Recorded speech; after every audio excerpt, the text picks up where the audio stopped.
Welcome, Cultervators. Thank you for tuning into another episode of Cultervate. We got a very special guest in the building, Dr.Rum. Got a lot of questions to ask. Hardest on the rock challenge, or the hottest on the rock challenge. So we're gonna get straight to business. We got HB in the building. We got Coke, who's finally back from the friend side. I know what he been doing there, but you know, shout out to the friend side. Friend side. Dot side. So yeah, we're gonna introduce Dr. Rum right now. Oh God, decent. Alright. Feeling good? Yeah man, safe. Alright, Dr. Rum. Well, we're gonna have you introduce yourself to the Cultervate family. Okay, what going on, Cultervate family? That's how I call them, the Cultervators. The Cultervators, you know. I'm Dr. Rum. I'm a rapper, singer, songwriter, producer, and all-around entertainer. I've been living in Holland for the past 8 years, just working on music. I'm 28 years old, come from St. Martin, born here. Son, what do they call it? Son of the soil? Yeah. Oh no. Son of the soil, you know, and I just love music and everything will have to do with music, you know what I mean? And I figure, and I guess that's what we're here talking about since we're here with the Cultervators, you know what I mean? Definitely. Prost. So I heard you had a conversation with our videographer when he said he didn't know that you're back on the island. So are you back for good, or you just back for just a little? Should I be? No, we conversating. Yeah, we have a okay, so I'm a type of go with the flow type of guy. So when I left to go to Holland, was to change my scenery, change the people who I was around, change my lifestyle, and become something great to represent the island. But that wasn't my end destination. I never felt like that was the end. So just like me coming back home, I feel like this is the end. I feel like you don't have a lot more moves in here, but I have very important things to do for home. You understand what I'm saying? Like, I feel it all starts home. You check what I'm saying? If you don't take care of your home, ain't no way you could go outside there and take care of nobody else.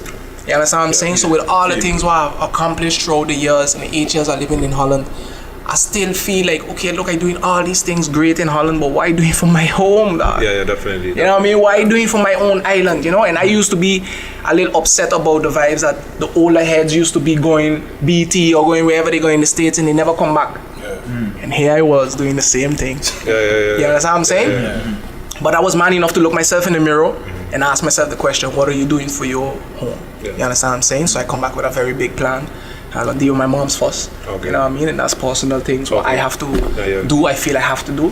And then at the same time, to deal with my island and give back to my island in such a big thing. Yeah. You know what I'm saying? Because I already I've accomplished so much now, the network and everything else what the people might look at that I don't really say like, oh, I just see it as a business move. Yeah. You know, to keep moving. So I hear now. So you're one of the innovators of the hardest on the rock challenge. You provided the beat. Look, now, let me explain like something. I'm very passionate about what I do. Yeah.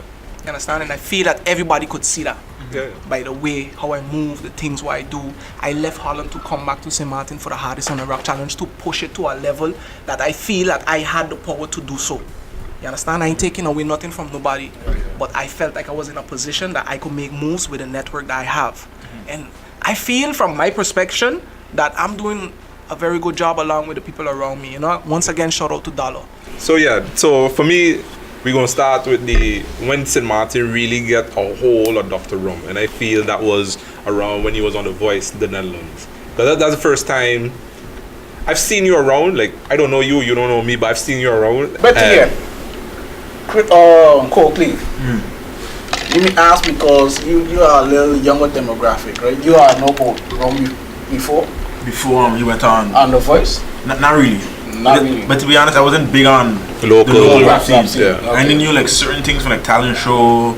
I knew about For the Haters. Yeah. Well, I know For the Haters. Yeah. I know about the people I was around, like, you know. And I know For the Haters. Brooks, Apollo, those fellas. I knew about the people I was around, you know. Yeah. And I know For the Haters for one simple reason, because a partner on 48 used to play football with me on the national team, though. So when he went to that, I was supported 110%. So that's how I get on to 48 and those guys. But then after that, again, we moved away, and then I don't know anything about the scene.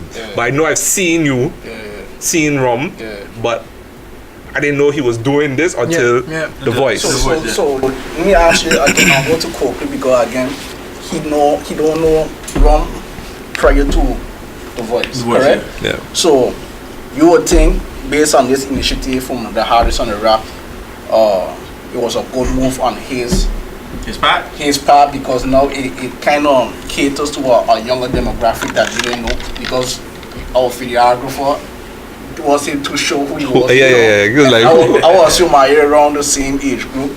So you would think it was a good initiative from Rum. Yeah, like, definitely Hardest on the Rock was a really great initiative. You know why? Because like how I say, I don't know nothing about the local rap scene, and because of that, you see like 20, 25 rappers you never see in your life rapping, and then you're like, yo, these guys actually can rap, you know? Like, I wonder if they have anything behind the lines, you know? Like, they have some EPs or some music or some videos out, you know? Yeah. And that's what I saw with that. But like, with me, the next step for the Hardest on the Rack is like for the artist itself, who's in it, to take it upon himself to put this stuff out there. Yeah, but we're going to take a step back, because I think that's the direction that Rum going to go to. So you got a lot of love from St. Martin, from all demographics when you were on The Voice in the Netherlands. How was that? How do you get onto The Voice in the Netherlands, and how was the feedback that you got from your local St. Martiners that may or may have not pushed you through? Answer that. I got a question. Remind me. Yeah. Okay. You got a question for me? Okay. So I had a little buzz before The Voice. It wasn't as big as The Voice. That was Spitting in the Whip. That's when I went to Atlanta. I won a competition, and I freestyled in a convertible car. That's where the hype started. That's where everybody saw like, wait, but this man can rap. You know what I mean? So that's where the buzz started. But I always was hungry for this since I left St. Martin, because I said, look, in St. Martin I was just getting in trouble.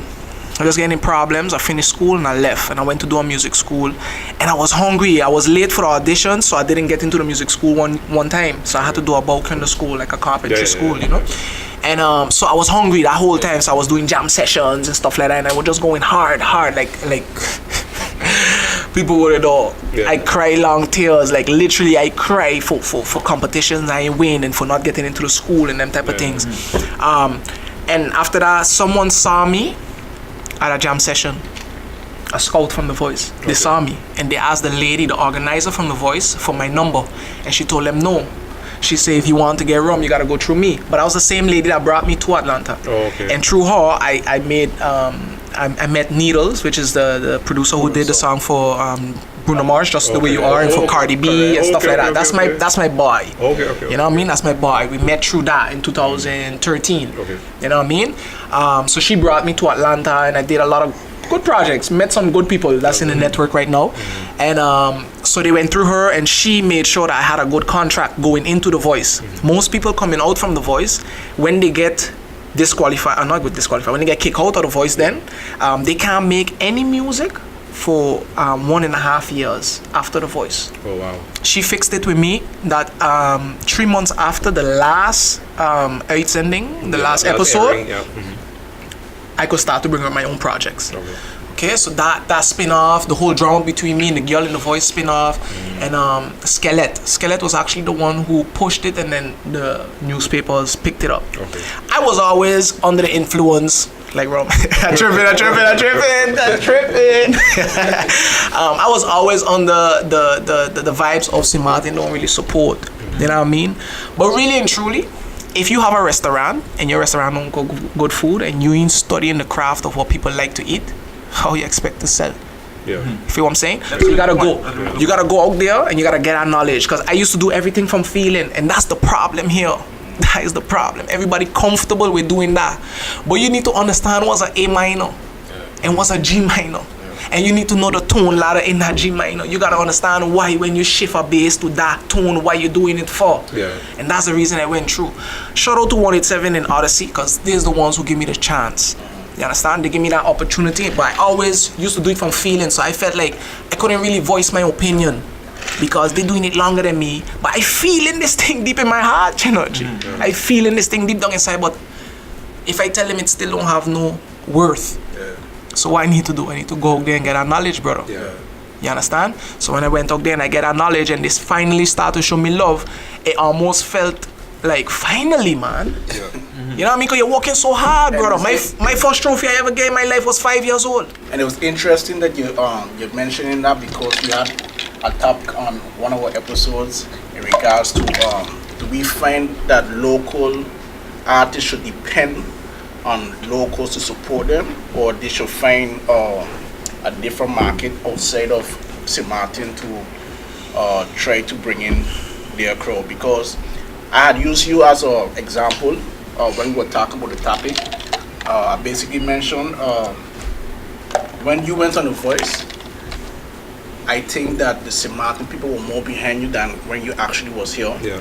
And in my perspective, that's a strategic move. Yeah. Even if you didn't really mean to, if it wasn't part of your plan, it happened, and strategically, that's a good move. You have other artists as in America as well. They don't get love in their own city sometimes, but when they go to the city, everybody supports, right? Do you think? Ask the question again. Do you think that local artists should depend on locals for support? Nah, boy. It's a hustle. Yeah. You understand what I'm saying? And most artists, they come from a hard background, so they know what it is to hustle. You understand? It's a hustle, my brother. You gotta go get it. And if you ain't getting it here, you gotta get it somewhere else. True. You understand what I'm saying? agree. So you could stay here and use St. Martin as a stepping stone. Correct. Enter all the performances, all the talent shows, all the youth extravaganzas, and all those things that they have to offer to gain your experience. Yeah. But at a certain point, my brother, you gotta step up. Yeah, definitely. And you ain't gonna stay here and step up. Okay, I planning to come back here and start my own artist development company. Okay, we could try to do that now. But if you feel like my company ain't giving you enough, you gotta go get it, dog. Yeah. You gotta go get it. You understand what I'm saying? And yeah, intake until I went on The Voice. I didn't want to do The Voice, no. We could have a long conversation tonight, you know. I didn't want, no, real talk. I got stories for, you know. I didn't want to do The Voice. Real talk. It's God who put out my path, no. Literally, no. If I didn't believe, I wouldn't be where I used to. Explain why you say God put out. Okay. So these people come to the woman. Yeah. Tell her they want my number. She said, no. Y'all gotta go through me. Boom. She fixed this contract. She going to eat from the pie too. But cool, I don't mind, you know what I mean? She's setting up a good vibes for me, you understand what I'm saying? She's setting up a good vibes for me. Boom. I had a vacation plan that year of The Voice. Okay. 2014. I did audition. I didn't want to do it.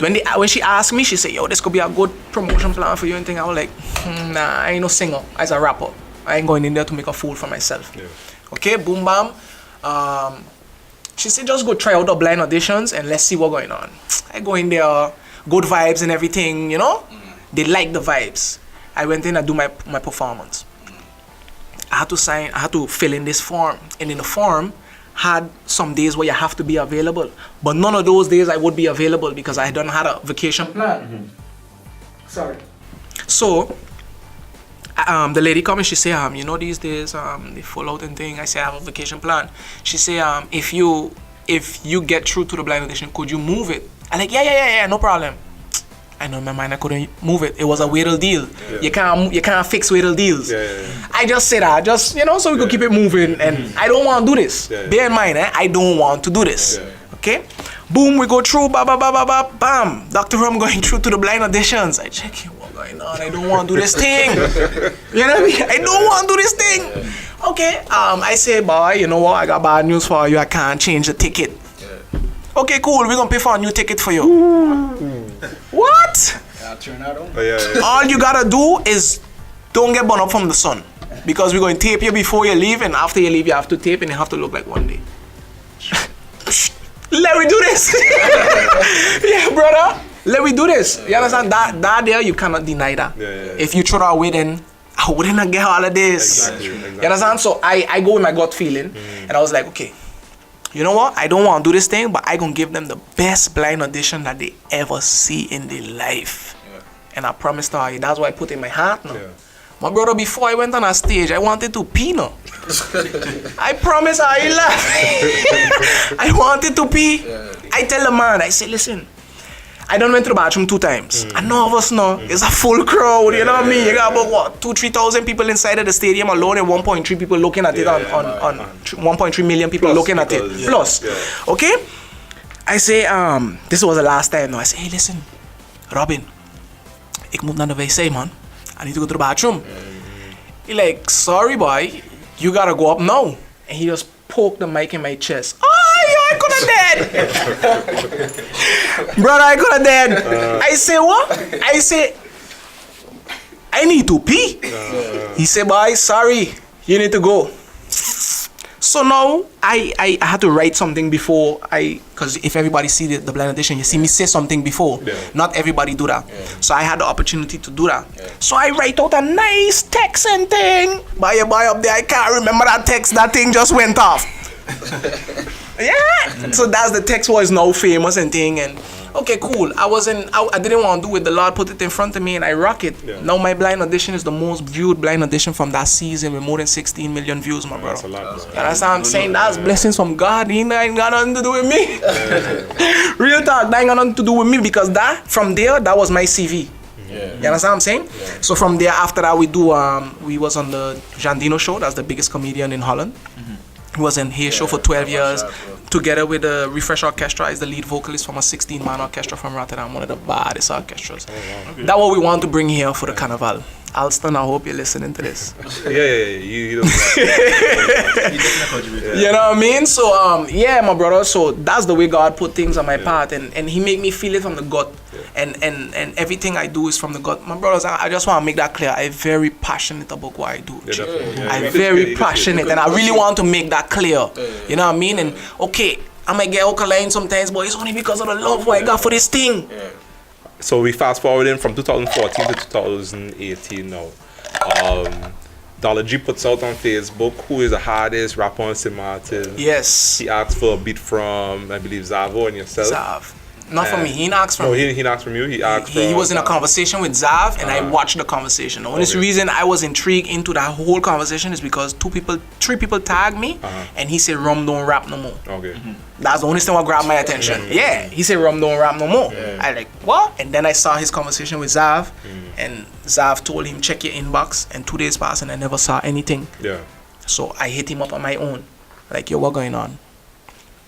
What you want? So the hardest on the rock challenge for me is not the only challenge I ever came out to St. Martin, but for me, I think it's the most viewed challenge. Yeah, the biggest. I be cocky enough to say that's the biggest challenge on Touch Island. So now we here, November, what it is, the 24th, 2018. What is next for that movement? Because you say you're very passionate about the movement, you're very passionate about St. Martin. You're back here indefinitely. What is next for Dr.Rum and the group? Okay, my goal is to put St. Martin music, put St. Martin artists, put the troubled children in a good position. So, what I come to do, use my network. I holler at Lunatic and I holler at Cardo from the Red Eye Crew. You know Lunatic, the baddest videos here. Cardo from the Red Eye Crew, he do also visuals. We got an individual that do some videos. I should have known that. I holler at the 2 of them. Maybe we can still do something. You're watching it right here, right now. Okay, my brother. Maybe real talk. We can still do something because I want to portray. I want to portray. No, I asked one other question. The question was pertaining to the locals and if local artists should be playing on the locals. But I get to my question. Okay, good. I want to portray the whole vibe of unity. That's what I want to portray. So I holler at Cardo and I holler at Lunatic, and now we're going to talk with this Mr. Young Man here, and we're going to put together all the videos. So I tell people to send all their videos to hardestontherock@gmail.com. Send their videos to that email. If you can't send it directly, you use WeTransfer to send it for those who don't know. And we're going to put together a compilation, but we're not going to do one big compilation. We're going to turn it into seasons. You understand? We're going to have like maximum, I feel like 4 people per episode, and then we would have like 2 heavy hitters. So we would have maybe like let's say for instance verse and passion. We would have verse in the beginning, passion in the end. Passion coming up every episode. I She's think the hardest. Passion needs to come. Let me show you. We actually made a competition. Let me finish telling you something. Anyways, so we would have them, and then we would put two underdogs, two youngsters who people don't know about, and we put them, and that's how we would orchestrate the whole episodes, and this would be season 1. Okay. I put in my own money in this, my brothers. Anybody want to sponsor? Please, are you welcome? Everybody want to be in it? Come. Yeah, I gotta be the camera people in the editing people. Come. I can use some help. Yeah. So then we dealing with that, and then a hollad sponge and a hollad skeleton, and we're going to put together our evening in a club. We know which club yet, and then we're gonna have like an award show to present the hardest on the rock female, hardest on the rock young upcomer or newest rapper or whatever, and then this is what we're going to put together in order to give out prizes. We could already say Passion is the hardest on the rock female. We could already say that. You know what I mean? So we could give her that title. Live here on the show, Cultervate. Boom. You know what I'm saying? Just ask you real quick, because we've had in the past 2 CHH rappers on What's CHH? Christian hip hop. Okay. It's something that we new to as well as cultivators. Is there going to be a platform where they will be able to present themselves, or would they be excluded? Because I hear club. I don't know if they'll be able to go club. You know. It will still be presented. You know what I'm saying? But the club is just to create that event. This hardest on the rock. We don't only want it to die out here. We want it to be season 2, season 3, season 4. 10 years from now, you gotta be able to dare your girlfriend or somebody. Yeah, I dare you to do the hardest on the rock challenge. You understand? We already went parliament billing, and we get some parliamentarians to, to pledge to say they're gonna give us a 16. So you gotta become You getting one from you getting one Tamara Leonard. You getting one from MP. Tamara Leonard. Oh yeah, Ardwell. Wait. Ardwell promised us one. Ardwell promised us one. Let me put on the record there. You know what I mean? But I even went as far as to create a soca version of Hardest on the Rock. The beat is already made. Cost money again. Sponsors. Yeah, that's what I'm saying. Like, this is how far we're willing to take it, and it costs money. I am willing to step up. Hold up. I ain't rich, people. I ain't rich. You know what I mean? I put myself in a position where I could live okay. Let me ask you a question, because I know the first Hardest on the Rock didn't have a criteria. With this one, I have a criteria because we don't want you're right. Nobody being upset. No, but you gotta learn. I just say no, because I ain't wanted to go back on the initial thing, but in my opinion, as an artist, you're a creator, right?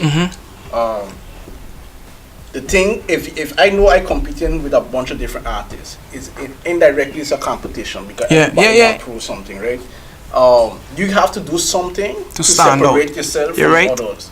I noticed some individuals did professional recording to stand up more. Some did the videos. Some just had the talent, but they did what they had to do to stand up. So will this one have criteria so things don't go left? I feel I want to make criteria, but I feel like it might prohibit some people from taking part. You know what I'm saying? So you still want to create that. You still want to have that creative juice flowing. You know what I'm saying? I think we will have a criteria, because I like the fact that we have more than 70 videos now. Let me just put out there. Well, actually, I think we got now 80 videos, because a couple more coming to the end thing. So we got like 80 videos, You understand what I'm saying? So, and 98% of them was people doing it live. And I love that, because it's just like school when you wear uniforms. Nobody better than nobody.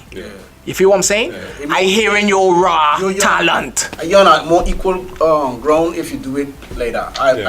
Because quality, of course. Exactly. Because not everybody could afford quality. That's where we want to change the vibe. Because when I was younger, I couldn't go in the studio. But maybe I have a telephone and I have the beat. So what? Because that man do it in the studio now, I feel intimidated. You know, or I feel like I can't do it because he sound more fixed than me. Because he got everything in line, and because I gotta take a breath after I say a sentence. You understand what I'm saying? Yeah. So I think where that is concerned, we might make some criteria, but I don't want nobody feel turned off because it might have criteria. It's still for the culture, G. This is the biggest thing that happened since back in the days. Odyssey and for the haters. Let me keep it real. Do you have? Are you afraid that the hardest on the rock challenge won't get played out? No, Because I'm afraid that it's gonna get played out because I feel like people still feel like they have a lot to prove. Yeah. They have a lot of people who still feel like they have a lot to prove because they have people who come after and get a lot more views than people from before. Even if it get played out, it still is a platform for young artists to get an opportunity to the viewers. Because, like all you say, a lot of the artists there nobody knew about. We got 80 videos, family. You feel what I'm saying? We got 80 videos, so Zoe 90% are you never see. You feel what I'm saying? Yeah. So it still is a platform. You know? Because ain't getting, let's say, every video don't get 100 views. Are we gonna disown it? No, brother. We're gonna still push it because them youngsters could grow up to be something big for the future. So no, I ain't afraid. I ain't afraid they get played out. I will next year. Then we would step it up. Instead of they doing it by themselves, we would come to them. That's an idea. Sneak preview here for the Cultervators. Yeah, we will come with them because I'm working with Lunatic now, and then my young boy here now. So we're gonna take on this new project. We will be going to them, so everything will be up to date. You understand what I'm saying? You could choose your location and we would. Yeah, exclusive. We would come and meet you. Only on Cultervate. Only. Sit on the mic for me.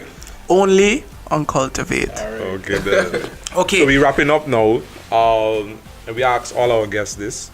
The top 5. At least a local artist. The local artists. I think we go ask all our guests because, it's part of the culture. We're moving the culture forward. Okay, good.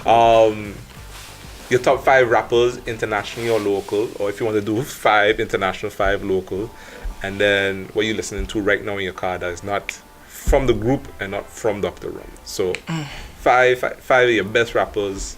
How are you going to do it? 5 Okay, local, I'm gonna do 5 internationally first. Okay. I don't really rock with too much international music, to really be honest, but I rock with Drake. I rock with J. Cole. No, like the best of all time. All time. Tupac, my brother. Okay. Nate Dogg, my brother. Nas, my brother. That's 3. Drake. Oh. I'll put him in there. Bob Marley, Michael Jackson. Okay, my you brother. go, Whitney Houston. no. Please, Marvin Gaye. Please. He's trying to hear Jay-Z out your mouth. I ain't really a Jay-Z fan. Listen, I ain't really a Jay-Z. Yeah, but Jay-Z I- is hard. But I had no real. The only New York rapper I heard was Nas, but Nas ain't really that New York sound. No, that I had love his Nas. positive vibe. If you see where I come from, I know I can. Yeah, but Jay said, is it Uchi Wally Wally or is it one mic? Okay, no. You check? No, you're right. Just say, I just love the positivity. I just love the positivity. Local, Yeah. local. Where we classing this because right now we ain't really got no local artists. How we guys soca artists? You know? Okay, we talking about local ever now. We talking about ever now. Just like you have Local ever? Ever 5 top. Yeah, we can only do this because Dr. Rum? them telling me. No, you can't. Yeah, my brother. I Dr.Rum, Gilda, Versatile. 2 more. No, when I say my greatest, they could be a good artist, but I want to be able to listen to them. Young Phenom, he nice. And they don't have to be buzzing to me, no. No. You don't have to be buzzing to me. Yeah. Torch is a very good rapper. Okay. I ain't know his music like that, but he's a very good rapper. Music wise, I had loved that Odyssey and 40 Haters vibe. I feel like that was the best group ever. Not the 40 Haters what was beefing. The 40 Haters that started off with Versatile, Brat, Mastermind, and Danger Mind. Dirty days. Yes, that vibe there. Oof, I miss that vibe. Yeah. You know what I mean? Yeah. So that's my list. If you want me, best female artist, Passion. She go hard. Yeah, but Pasha will making it every week. Anyway, guys, thank you for tuning in to Cultervate. Thank you, Dr. Rum, for coming out. Thank Coakley for coming back from the friend side. Hey, listen here, I bring out some gold, you know. Actually, listen here, I bring out some rum. Don't forget to like, comment, subscribe, and share. See you next time.